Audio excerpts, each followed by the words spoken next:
is an Unspoiled Network podcast. This is Spoil Me, covering Fullmetal Alchemist, Brotherhood. Season 1, Episode 10, Separate Destinations. In this episode, well, it looks like I was wrong about Hughes. So, this was a super cool way to find that out. Yeah. Welcome to Spoil Me.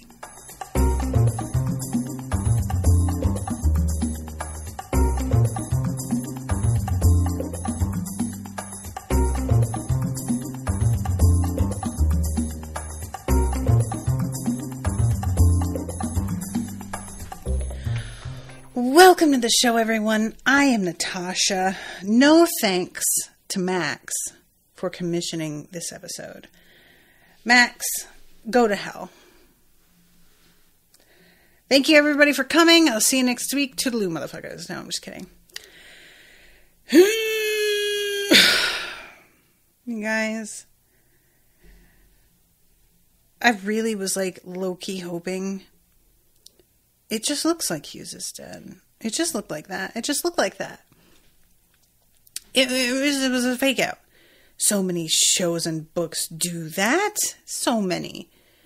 You know? I mean, it's like just a thing. And yeah, I do witness him actually die. But he could just be falling unconscious. There's all kinds of reasons that could be going the way it's going. And I really thought maybe not. And then they just trot out his fucking casket like within 2 minutes of me convincing myself that he wasn't actually really dead. And that was when I was like, Wow. And then they have to put his daughter crying on top of it all. Because the creators of this are mean people who like pain. And frankly, I'm judging all of you all because clearly you also like pain. You're all here to watch me be in pain for your entertainment. And I just don't know how I wound up here. Max says, guess you hated the ep. Max, look. I'm not saying I hated the episode. I'm saying that there's no reason it couldn't have been Colonel Mustard in the library. I'm just saying. God. Michael is in the chat making a fucking dad joke / pun. Natasha to Hughes. I'm on to you, buddy. Hughes. Hi, on to you, buddy. I'm dead. Michael, I know that I've threatened to ban you before, and I would like you to really think about things for a second. Just like step back and think for a moment, because there will be a day, sir. It's coming. And every one of these, it's a little check mark up until the line. So just keep it in mind. I'm just saying. Michael says, it's okay, I'll go now. Look, you don't have to go. I'm just saying, just be aware. Just be aware. That's all.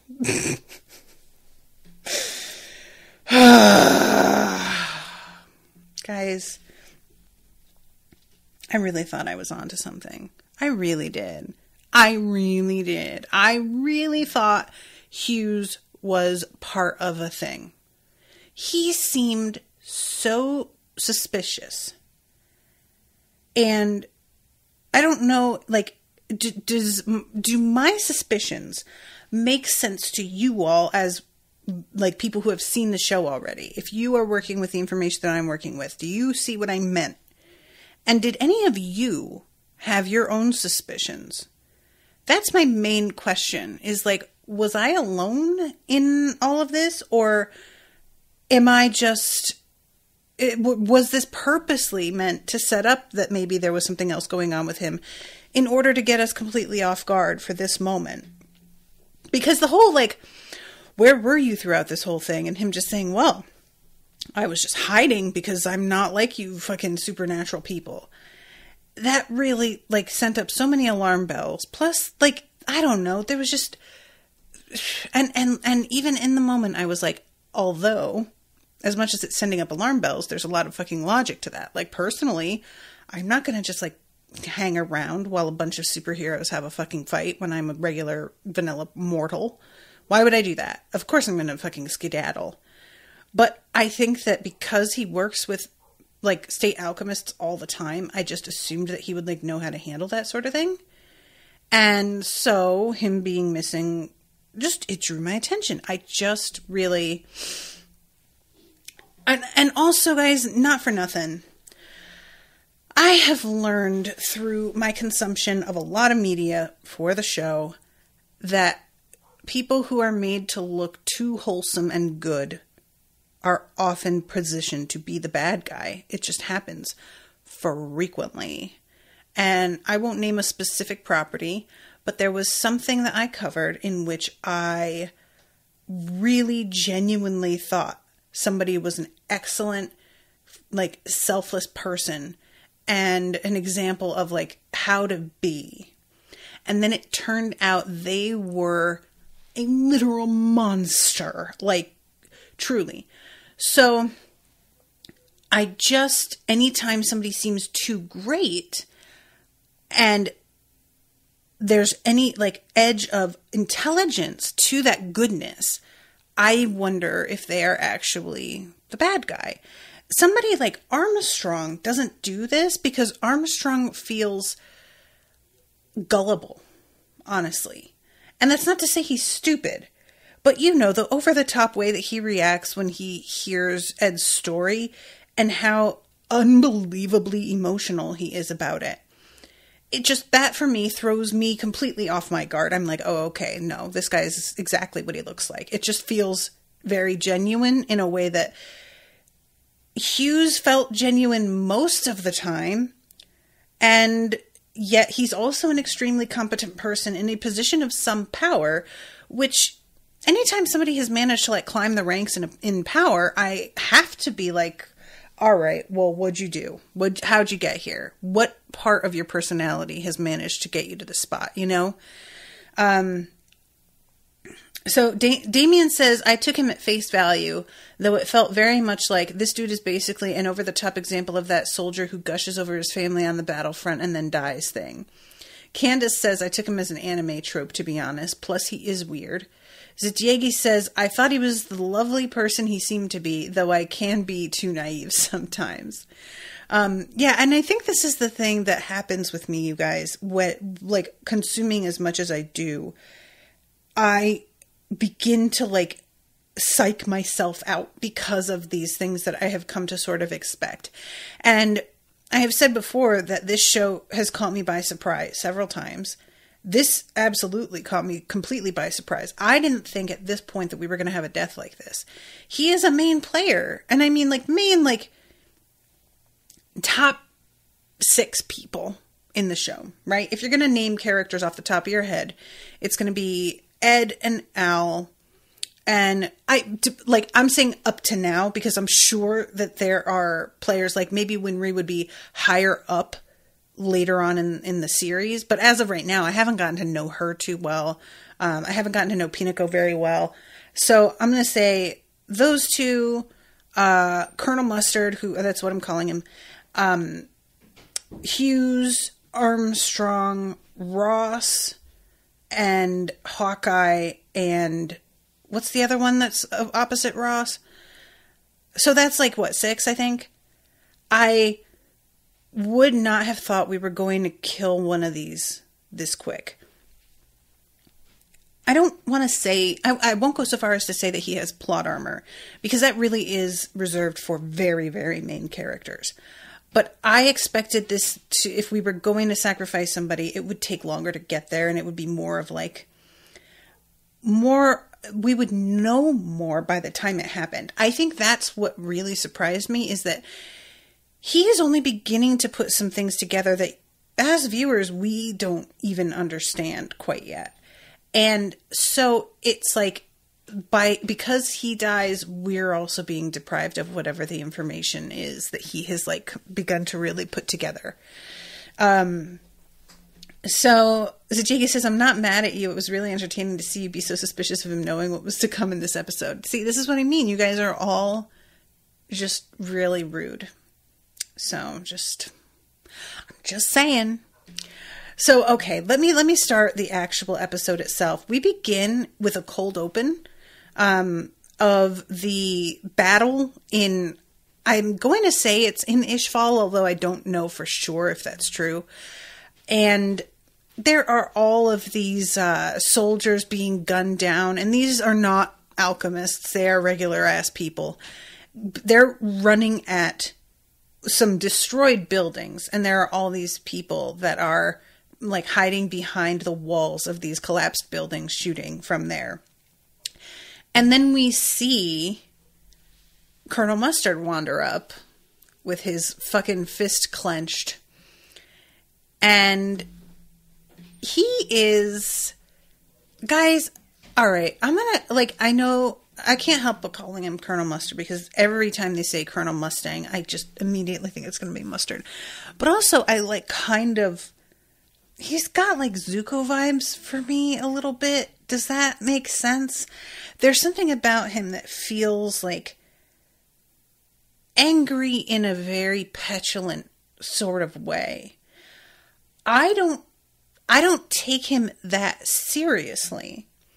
And I can't put my finger on why that is, because nothing about him has felt particularly childish or outright petulant in a way that I would like know, because I don't have all the information on most of what's going on with him. But he just has this vibe of somebody who felt entitled to a thing and then didn't get it and is real pissed about it. And I don't know what that is, or if it actually is even that, but there's just a kind of energy that comes off him where he feels angry in a way that is like he's taking something personally. Does that make sense? So he walks up here through this like cloud of smoke after this huge explosion. However little strength I'm capable of, I'll do everything humanly possible to protect the people I love. And it's so funny. Then he says, and in turn, they'll protect the ones they love. And Hughes says, it sounds like a pyramid scheme. And I fucking fell out. I like laughed out loud at that bit. That caught me so off guard. Colonel Mustard is being extremely genuine and emotional and a little bit like vulnerable in this moment. And then Hughes just cracks a kind of like tactless joke. And considering how much Hughes is out here being incredibly like emotional and vulnerable with people about how much he loves his wife and family, I just didn't expect that of him. I really thought that he would be a little bit more like, yeah, that's the attitude to have, like appreciative and supportive and approving. And instead he's just like, I guess. I was like, what is your deal? So they continue having this little conversation.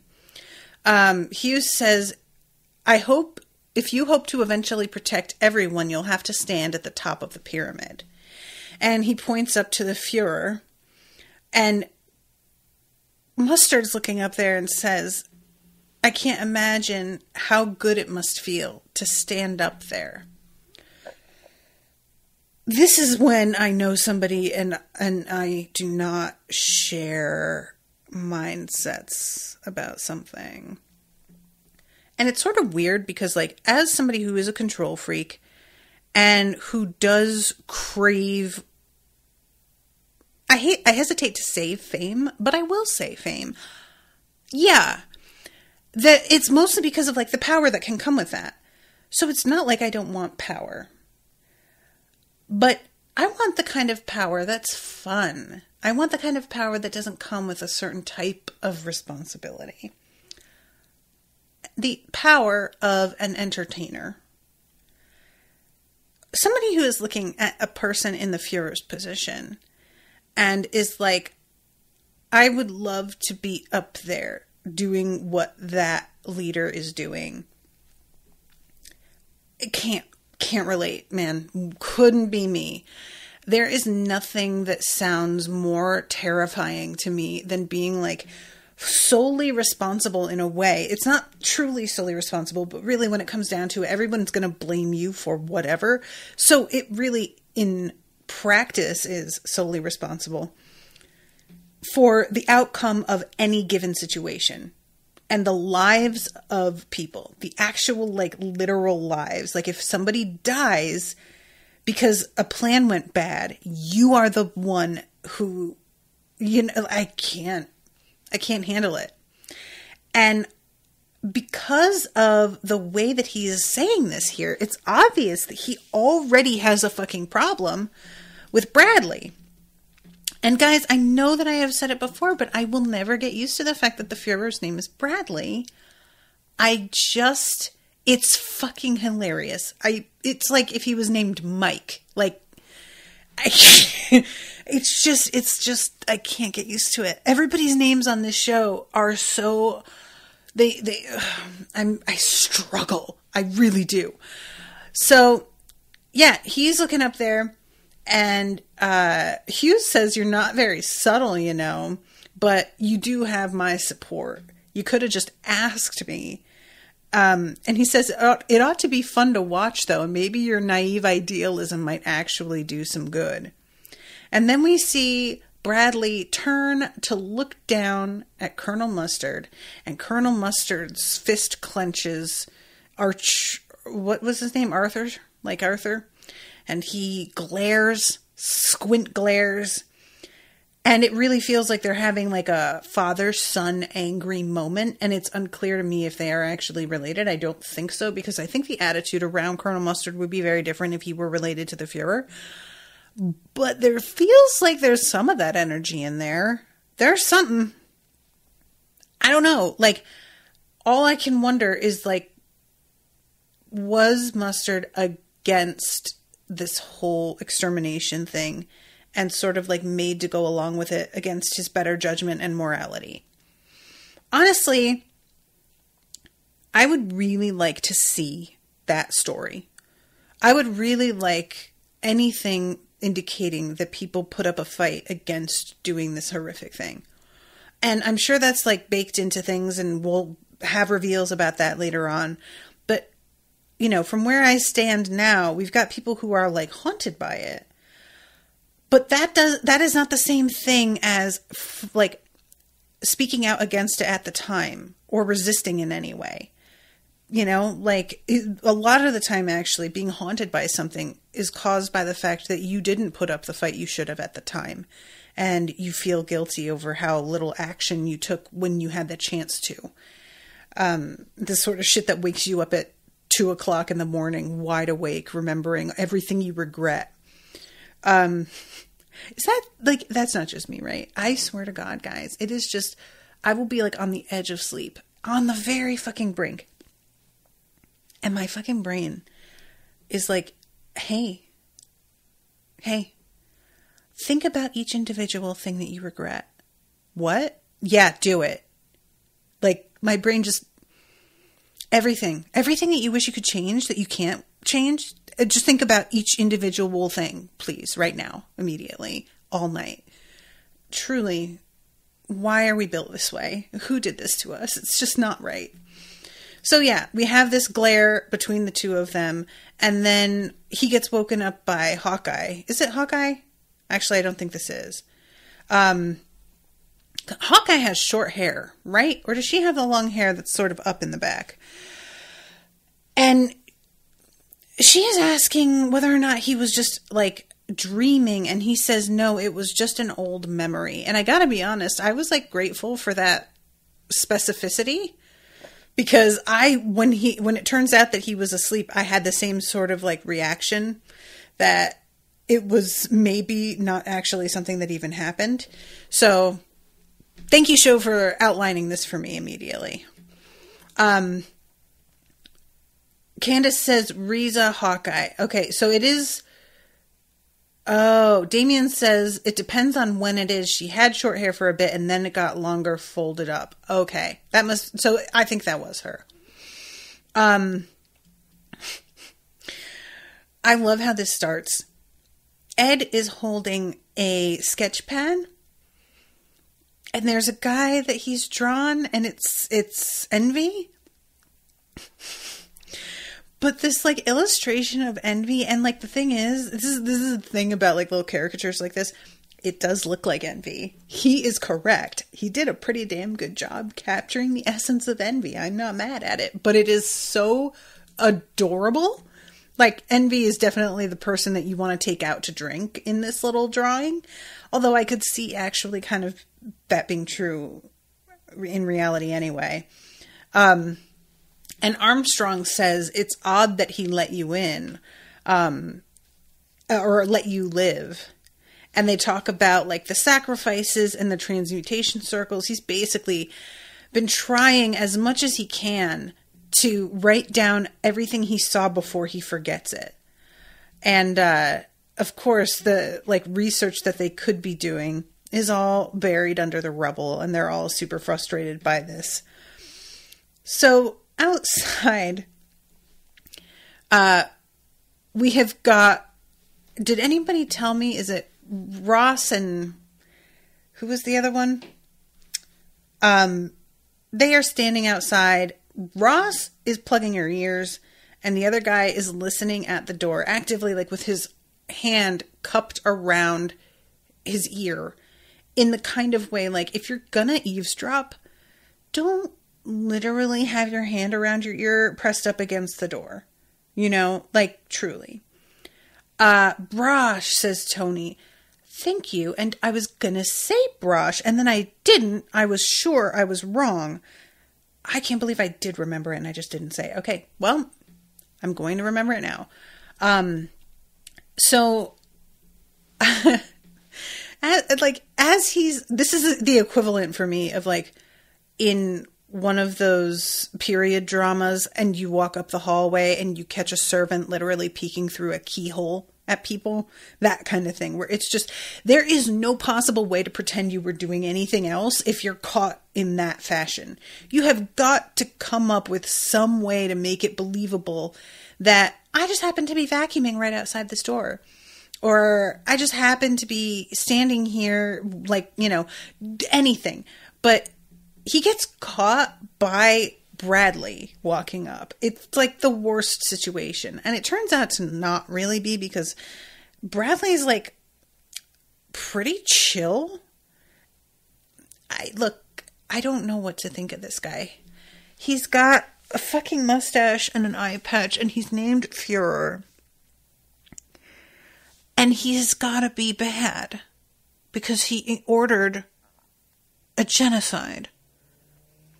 Right? But, like, he doesn't seem cruel to his own people, which surprises me because, like, it tends toward, when you're dealing in like, stories like this where there's a big bad person in charge, they tend to be a maniac to everybody. And they can be really smart and they can be restrained about it.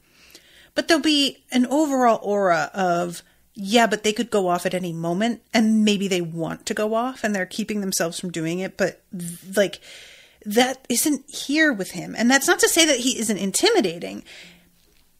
Everybody around him is clearly intimidated of him, but there's nothing about his behavior in a one-on-one setting that I have seen to indicate that there's a real reason for them to be afraid of him beyond his actual rank.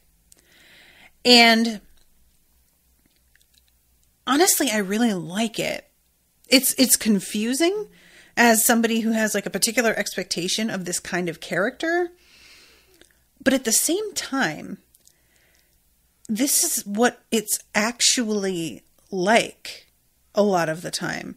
When you've got a person who is like in charge of a regime that's out ripping the world apart, it can be astounding how pleasant they actually are in a one-on-one scenario, and how likable they can be, and how much charisma they can have in a way that's like genuinely charming.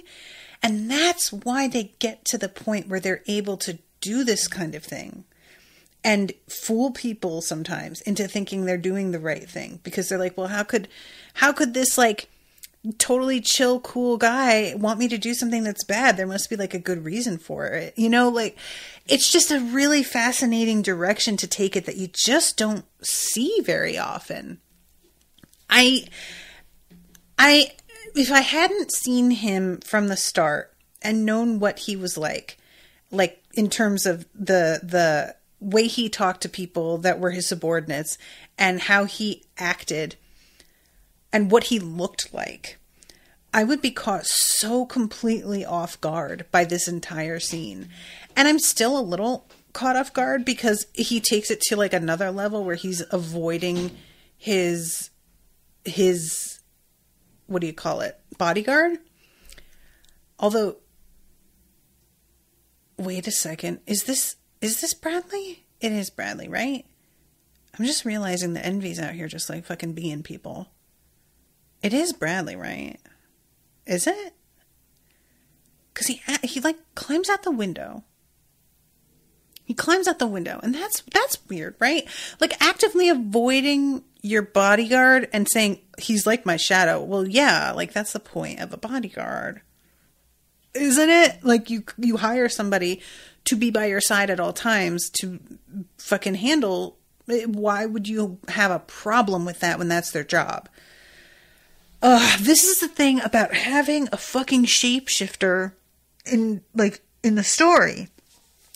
Now you start to do the fucking, are they who they are? This is like Mistborn shit, guys. For those not in the know, I am covering Mistborn with Miles. I am the unspoiled one. It is a patrons-only $5 and up show, and we are currently in Shadows of Self. And there is a shape-shifting character who is causing one of our main characters to really fucking become paranoid. And honestly, shape-shifting for me is like one of the most threatening powers out there. It's so scary. It's truly like the kind of thing that I would love to have, but not because I want to do insidious spying type shit. I would just want to be able to like change up my look on a given day and have it be really easy without having to bust the bleach and hair color out or, you know, whatever. But I wouldn't want to tell people that I was a shapeshifter. I wouldn't want them to know, because I feel like when you reveal that about yourself, there's just this natural like creep factor to it. So, and the fact that Envy later on, Envy gets it wrong. She imitates Ross, but forgets to put the mole under one eye that Ross has. And due to this, he catches it and knows that that's not really who she is. He is. I keep doing this because I kept thinking that Envy was female. But that for me is particularly surprising, because a lot of times when you get somebody who can shapeshift, they don't really have a choice in how they look in particular. Like they will touch somebody and imitate exactly how they look due to the touch, or face someone and like repeat their, you know. And it's interesting to me that that he can imitate people, that he can take their form, but not get it quite right. I think that's kind of cool, I don't see that very often, you know? I mean, shapeshifters, it's not like they have no weaknesses. You have to know a lot about a person so that when you talk to other people who know that person, you don't let on who you aren't. Because if you don't know your kids' names, or if you don't know the, like, you know, combination to your locker or something, people are going to be kind of weirded out by it. But in terms of the look and it being low-key inaccurate, that's not something that you run into very much. So I find that to be really interesting. Candace says, I'd rob banks. I mean, if I had like teleportation, I would really be tempted to do that. The thing about that is that nowadays they have so many ways of tracking money that it would be really hard to get away with. But yeah. Max is pretty sure the author meant for Envy to be androgynous. Okay. Because everybody in the show calls Envy him and this guy, you know. So I thought that it was supposed to be like a more androgynous woman. But then everybody was referring to Envy with male pronouns. So I was like, oh, my bad. But probably it doesn't matter. So, okay. Now I'm fucking thinking that Bradley isn't Bradley, but I think it was. I don't know. It doesn't really matter at this point because there's nothing that's done in that scene that feels like Envy is out here trying to stop people from like stumbling onto certain information. I don't feel like having Bradley walk in and be weird and like, well, I hope that you don't know too much about this Philosopher's Stone, and then stare him down, and I'm just joshing you. I don't feel like that's really accomplishing anything that Envy would be attempting to accomplish. So maybe it's nothing. But also, because it's not really accomplishing anything, I want to know what Bradley's actually doing here. You know, it's sort of a weird, I don't know. So,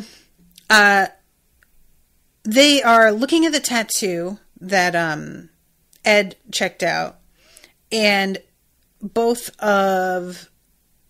Hughes and Armstrong are looking at this like tattoo that he drew and say that they're going to put some people on it and find out some things. And there's also like folks who worked in Ishval, and maybe there's something there that they can like check out. And this is when Bradley comes in and everybody sort of freaks out. And Bradley says, heard you're injured. I thought a nice melon might cheer you up. What's the deal? This is just such a specific thing. And look, I'm going to say it, and people are going to have a problem with it. Honeydew melon is the superior melon. Cantaloupe can go screw. So I appreciate, at the very least, that it's a green melon, because then I can tell myself that it is a honeydew melon or something of its kind. Because honeydew is sweeter and smoother. Cantaloupe tastes like fucking nail polish remover. I don't know what it is, but you have to get cantaloupe on a really good day for it to not taste like nail polish remover. It's hideous. And honeydew is always superior. Candace says wrong, but Candace has notoriously bad taste in food. Like, exceedingly poor taste. So, I'm sorry, Candace, but the fact that you don't like honeydew for me is confirmation that I am correct. I hate to say it, but there it is.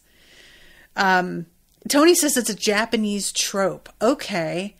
You know, guys, I fucking love this shit. I love finding out weird tropes from other countries that make no fucking sense, because then it makes you stop and think about your own tropes. Like, for us, it's ginger ale and, you know, chicken soup and saltines. And to us, that makes total sense. Those are things that, like, contain nutrients, are easy to digest, and also sort of bland. And it all, like, you know, ginger's meant to settle your stomach. To us, it makes sense. But from another perspective, does it seem totally weird? I have to assume, right? Like, every country has got their, like, food for the sick or food for a celebration. And I'll look at some of it and be like, word?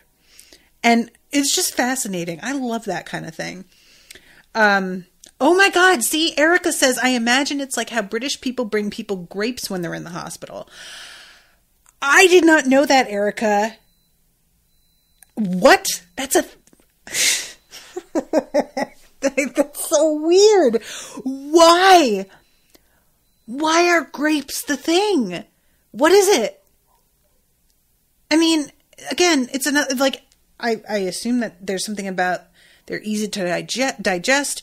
They're not hard to chew, so that wouldn't be like a particular issue, I guess. But I like really want to know where this shit originates. Max says honeydew has like a 0.01% chance of being properly ripe. I have not had that problem, but I'm pretty much a pro when it comes to produce. Get it? Erica says, I don't know, but Giles brought Buffy grapes when she was in the hospital with the flu in season 2, and I've seen it in British shows too.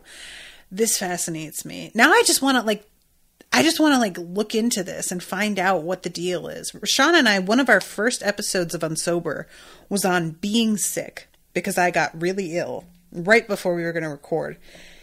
And we talked about like the various things that we each like, or the experiences that we had as kids staying home from school and like what we were fed. And I don't really remember if there were that many people in the crowdcast at that point, because Unsober was really new. Now, Unsober, there's a fair amount of people in those chats. But I might want to revisit the being sick topic and see if people from other countries feel like chiming in with some of their traditions and things that they... Because, you know, another thing in the US is being home from school when sick, if you're like a millennial, The Price is Right is a thing. That's just like part of the being home experience, is that daytime TV was reruns of The Price is Right all goddamn day long. It was that or like General Hospital or One Life to Live, you know. Anyway, I'm sorry guys, totally distracted. But yeah, this bit, and I have to say too, at least he catches himself, because Ed does a whole, like, I guess, accepting the melon and then realizes who he's fucking talking to and is like, oh my God, I'm so, thank you, sir, thank you. And I was like, yeah, kid, Jesus, have some presence of mind here. So this is when Bradley mentions that they have been checking up on some of the senior staff. And Armstrong is like, yes, but how did you know? And honestly, guys, if a superior ever tells you that they're aware of a thing you've been doing that you maybe didn't want them to know about, do not ask how they know. It's a bad look to me. It implies, one, that you're attempting to locate the source of the leak so that you will make sure to be able to keep things from your boss more successfully in the future. And two, you can play it off like you didn't mean for it to be a secret or anything. You just didn't mention it because there was nothing coming of it as of yet. But if you say, how did you find out? It's very clear that you were trying to keep a secret and that you knew that shit was shady. It's just don't outright be like, wait, how did you... Don't do it. It's a bad look. So Armstrong, sweetie, come on. And rightfully, Bradley's like, you should know nothing gets past me. I mean, look at the guy. I don't think anything gets past him. This is a dude who's in charge. I accept this 100%. So he's looking down at Ed with his fucking intimidating green eyes. I should say, tell me what you know about the Philosopher's Stone. And I hope for your sake that you don't know too much. And everybody in the room starts sweating. And there's this long pause. And then he laughs and says, I'm only kidding. There's no reason for you to be so uptight.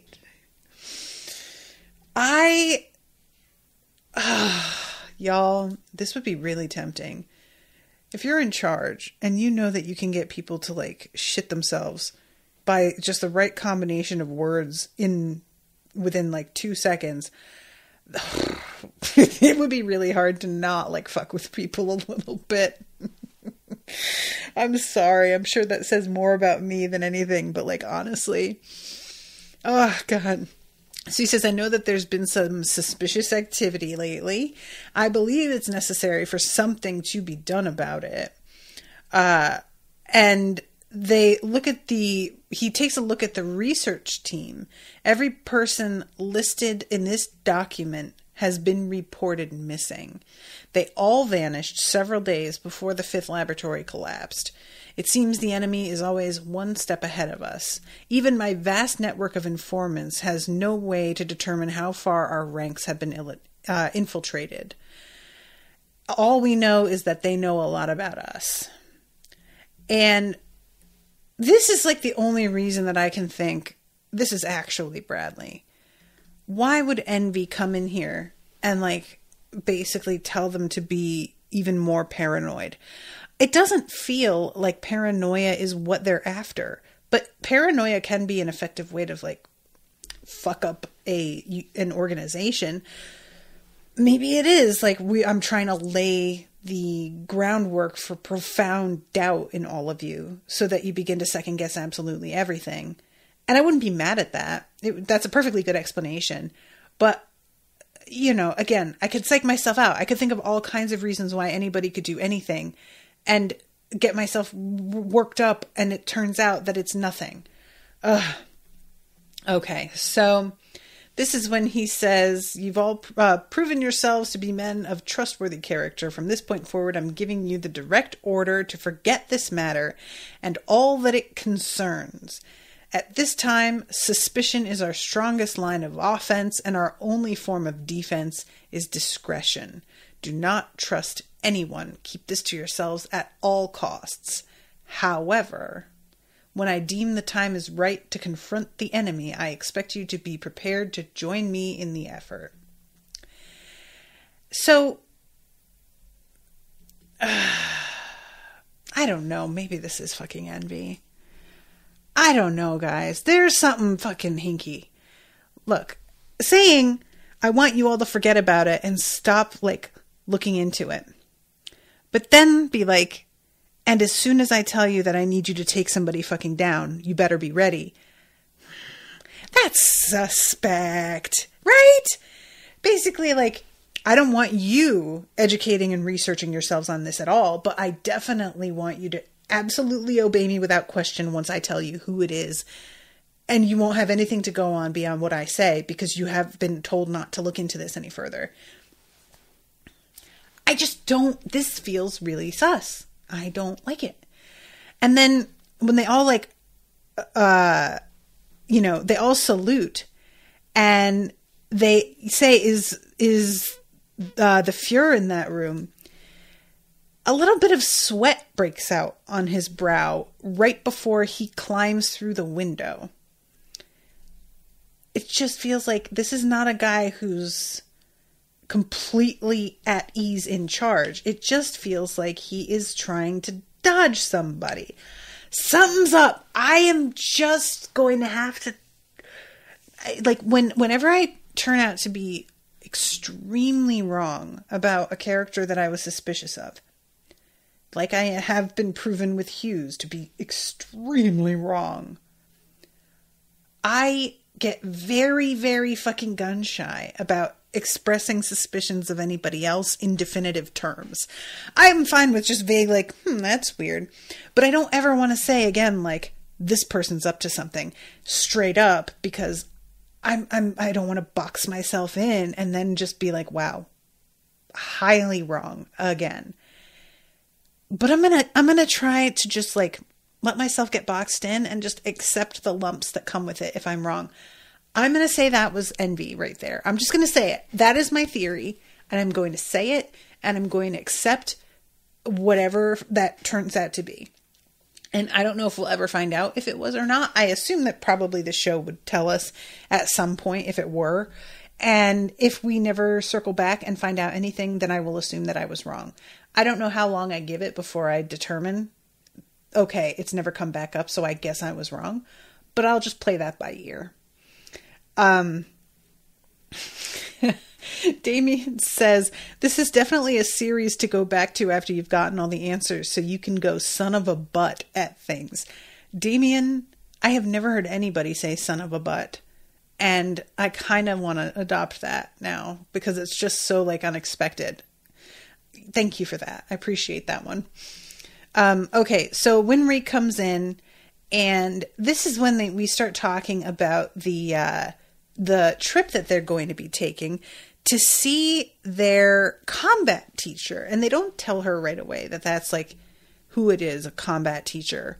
But we find out, and like I feel like the subtext is already very much there. So they're going to Dublif, and they have decided that they really need to brush up on it all because they have gotten their ass kicked one too many times. Honestly, I love this so much. Like, what I like about it is the return to an old teacher. Because, like, the trope of I got my ass kicked and I really need to step my game up, we've seen that before. But often it's like you're being schooled by somebody who watched you get your ass kicked, and they're like offering to help you because of the position they're in relation to you, or you know, like it's often like I'm embarking on a new thing, or I have discovered a new power and I have to learn to control it, or whatever. There is something very like fresh about we're going back to somebody who initially taught us how to fight and revisiting maybe some of the things that we have like forgotten, and maybe they will give us some new tips that we weren't ready for before. And I just think this is like going back to somebody that you already have history with. There's a lot of potential to explore there, you know? Also, we don't know who this is. We don't know anything about like the circumstances here. I will be honest. If you asked me where I thought they learned to fight, I would have said Pinico. And I have, again, no like evidence for that at all. It's just that she seems like a fucking tough old bird. And I would not like have any doubt that she could hold her own if somebody tried to come at her. Her cane would be out and she would have them on the ground. I just feel like she is somebody who can handle herself. So I just had like thought for some reason that it was her. And I don't think I even ever really registered that that was what my assumption was. I never had to ask. But now they're talking about how scared they are to encounter this teacher again. And I don't think they've ever used a pronoun. I don't know if it's like been said whether it's a man or a woman, but I am really hoping it's a woman just for the funds. I you know, we always like a strong woman character, and I guess because I already sort of thought it was Pinico, I'd sort of like to stay in that lane. But I won't have like a problem with it if it isn't. It's just like, you know, my little wish list over here. It's my druthers. So they're looking at this map. They're going to Dublif is the name of the area where they live. And I love this so much. Winry is looking at the map. She's asking like how far away that is. Oh, wait, no, wait, here. We're going to go back and visit our old teacher. Al says, I think I'm too scared, brother. There's no way that she's not going to kill us. So he does say she. Oh, good. Okay, cool. And I really enjoy whenever they illustrate Al as sweating, because like, you know, he obviously can't be because he is not made of flesh, but it's just extra funny with him. So they're looking at the map, and Hughes points out Dublif, and Winry is like checking out the overall length of the trip.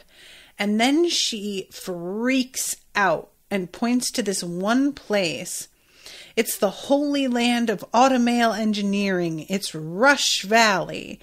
And we get a like similar thing that we got with Armstrong one time. I think it was Armstrong's response to Ed's backstory, where there's like the roses background. And it is just, I just really enjoy this bit where they just decide to have like a sort of comic book moment, you know, a manga moment, I guess we could call it. because it just catches me off guard when this show can be so serious and so intense. And then all of a sudden they just jump into fucking chibi weirdness that, you know, I really like it. It's fucking funny. Oh, and I want to mention too, Alexandria in the Discord, the No Spoilers Fullmetal Alchemist Brotherhood chat. If you aren't on Discord, you should get there. Drew a character card of me in the style of the Fullmetal Alchemist character cards that they have up. And it is adorable and delightful. And thank you so very much, Alexandria, for doing that. It was like, I know that I had mentioned like, oh, I would love to have one of those, but I completely forgot about it. So it came as a total surprise. And I was like, wait, what? Oh, right. So it's really cute. I saved it to my computer and I'm like, I think I might make that my banner image on my Facebook page or something. So yeah, this bit with her, she's like, we have to go. You have to take me.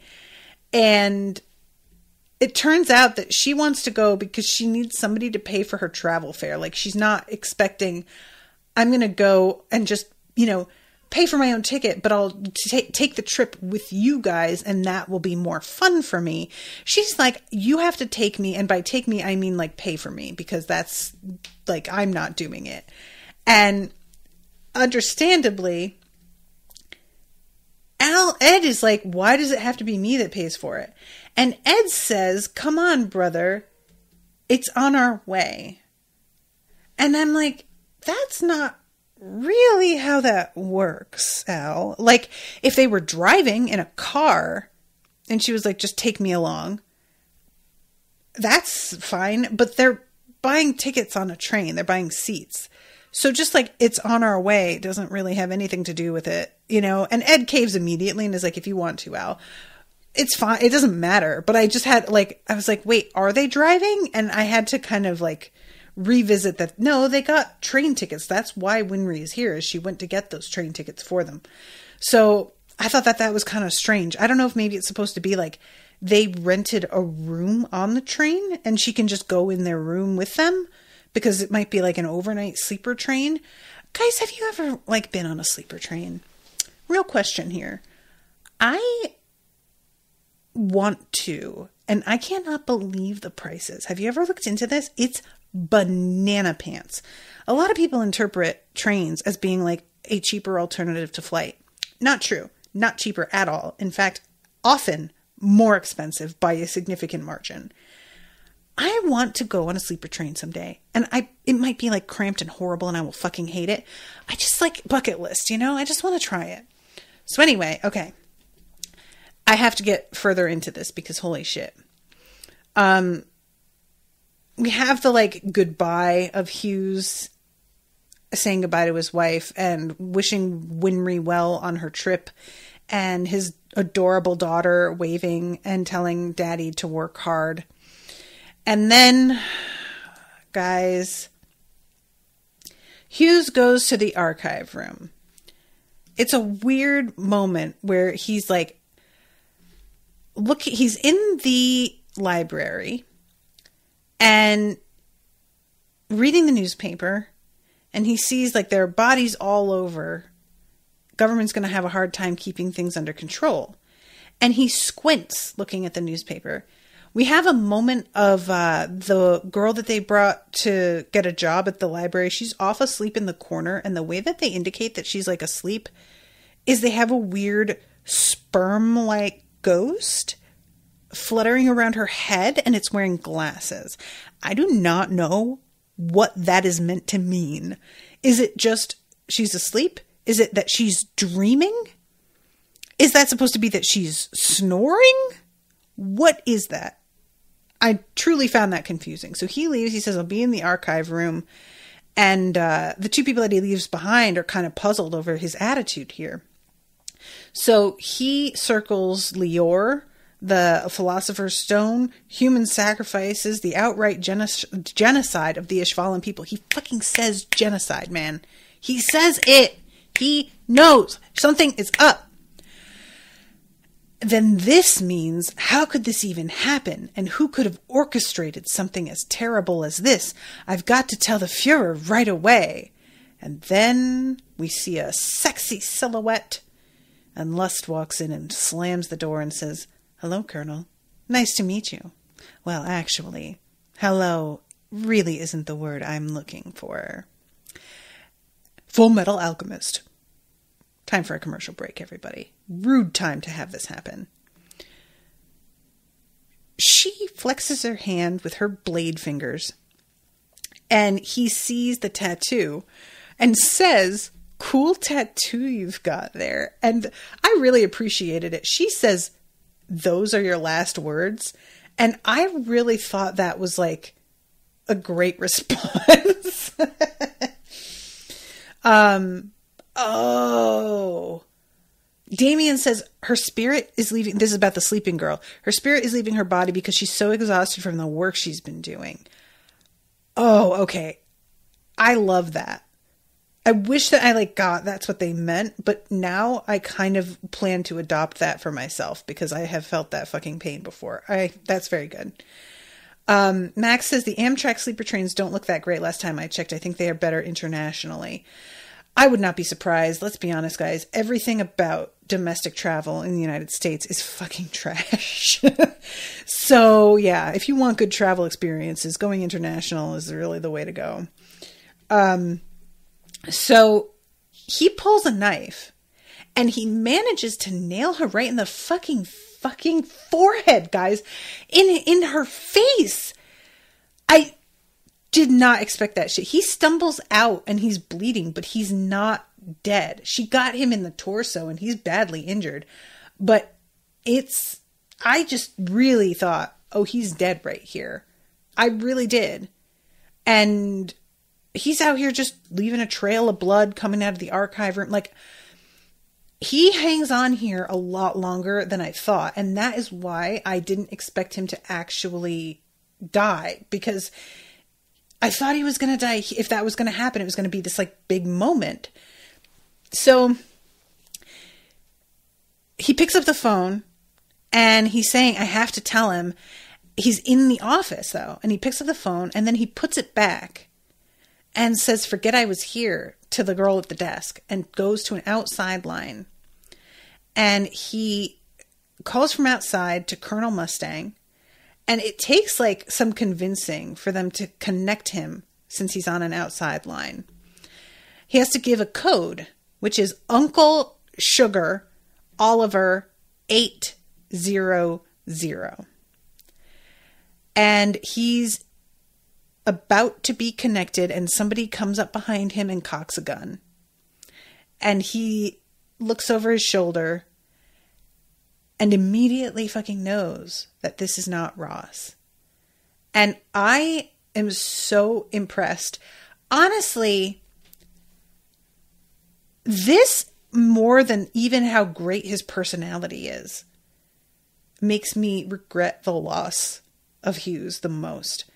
The fact that he knew right away that this was not Ross. He says, "You look just like," is the first words out of his mouth. Not "you are like Ross, how could you?" It doesn't even take a moment before he realizes that's not who he's dealing with right now. That is fucking skill, man. That kind of observant, that, you can't buy that. That's training plus just an innate ability. I am so sad. So he says, "Who the hell are you, lady?" And when he's like, "You don't have the mole that she has," Envy is like, "You're right. Pretty good, actually. And let me put that there and fix that." Ugh, damn it. And Colonel Mustard picks up the phone because it has gone through and Hughes hasn't hung up. But by the time he picks up, Hughes has already been killed. And it happens off camera. We come back and Hughes is reaching for the phone, trying, and Envy takes the receiver away and hangs it up. And she says, "You humans don't make any sense to me. You throw away your lives for nothing." Which is a really interesting comment to make. he was throwing away his life for something that was pretty significant, it sounds like. So what does envy mean by saying for nothing? Like, is it just, it didn't have to be this way? If you just hung up, I wouldn't have had to kill you, because I'm pretty sure they would have killed him either way. Is it just like you didn't have to poke your nose in? Maybe that's what it is. Oh my God, you guys, it's just awful here. So then we go to the funeral, which is just like like I said, really mean-spirited display of pulling the heartstrings, having his daughter asking why they're putting all this dirt on daddy. You guys, just like truly, like, just, it's just mean. It's just a mean thing. And everybody's crying. And when she starts crying, all of them begin to cry harder. Hate this. And then we have the colonel at his grave by himself later. And he's talking about how, Hughes, you got this backward. You got promoted because you died in the line of duty. You were supposed to be here helping me get promoted. You know, just one of those, like, I'm going to try and be ironic to hide the fact that I am, like, really hurting right now, which I'm not possibly saying from any experience personally at all. That's not something I do. So weak, lame, really. So then we have Colonel Mustard beginning to investigate everything. And he is putting together the fact that Hughes went into the archives and figured out something and was trying to tell him they've, found the blood trail and everything, but there's no way to, like, know what it is. And Armstrong evidently has some information that he isn't allowed to share. He says, we know who committed the crimes, the murders, but we're unsure of their identities. To which Colonel Mustard just is like, that doesn't make any sense.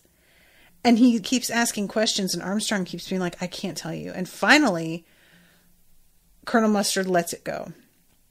And is like, all right, fine. And when Hawkeye is like, so he didn't tell you anything, what's the deal? Colonel Mustard is like, actually, he told me a little bit more than I think he meant to. He says, that, first of all, Armstrong mentions that the Elric brothers were here in Central for a few days. And when Mustard asks, did they find what they were looking for? Armstrong says that would be difficult as they are pursuing a legend. So yeah, he's pretty much saying, like, they're after the Sorcerer's Stone. They're trying to figure that out. Like, he might as well have actually said it. But Mustard's putting it together on his own. He said that they had a strong lead, singular tense, on a few suspects, multiple suspects, which leads me to believe they suspect a group is responsible. And his obstinate refusal to talk, even though I ordered him to, can only mean that someone above me has ordered him to keep quiet. So that's somebody who's like, upper level rank. And mentioning the Elric brothers, they were researching the Philosopher's Stone. So, yeah, this is when Hawkeye is like, I hate to say it, but there might be some kind of conspiracy going on here. And I'm like, wow. You think? Fucking Hughes walked out of your archives bleeding and used an outside line. Yeah, Hawkeye, I think there's a conspiracy here. Girl, catch up. Fuck. Damien says Alicia was voiced by an adult woman in this show, but in the OG she was voiced by a genuine little girl who, for anyone who wants trivia. I can't tell, like, because sometimes actual children doing voice acting is, like, extremely effective, and sometimes it's, like, really creepy and unintentionally, like, not good. I really wonder, Damien, what did you prefer? Have you seen both? Just curious about that. So yeah, they're standing there like, he says, I think I'm going to start shaking things up until I find the answer. And Hawkeye says, it doesn't sound like you to mix up private and work concerns, because he's saying that he's like doing this for Hughes because he owes him a little bit. And Colonel Mustard's like, those are pretty much the same thing. I have to do them. I'm going after the senior staff. Are you with me? And she says, do you even have to ask?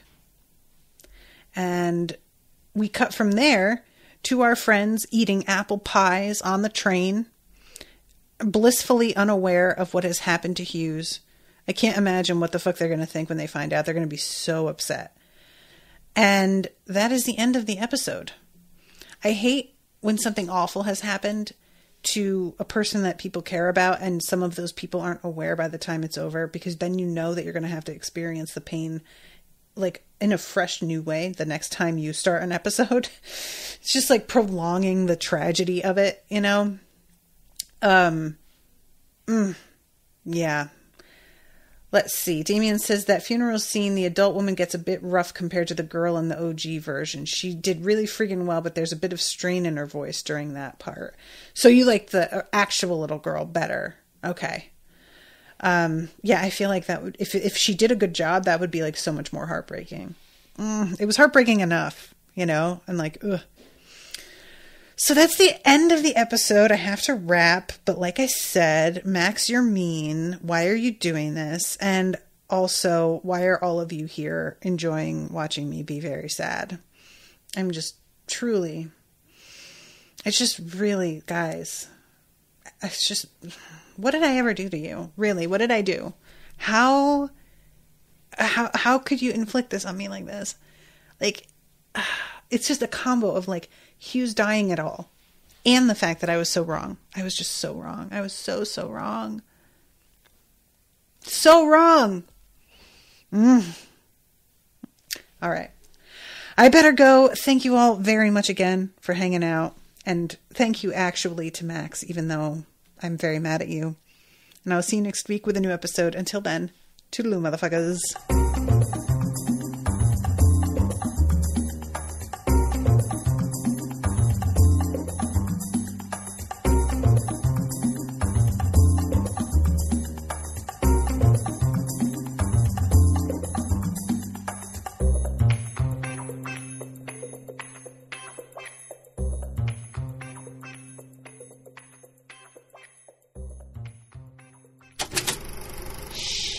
That was an Unspoiled Network podcast.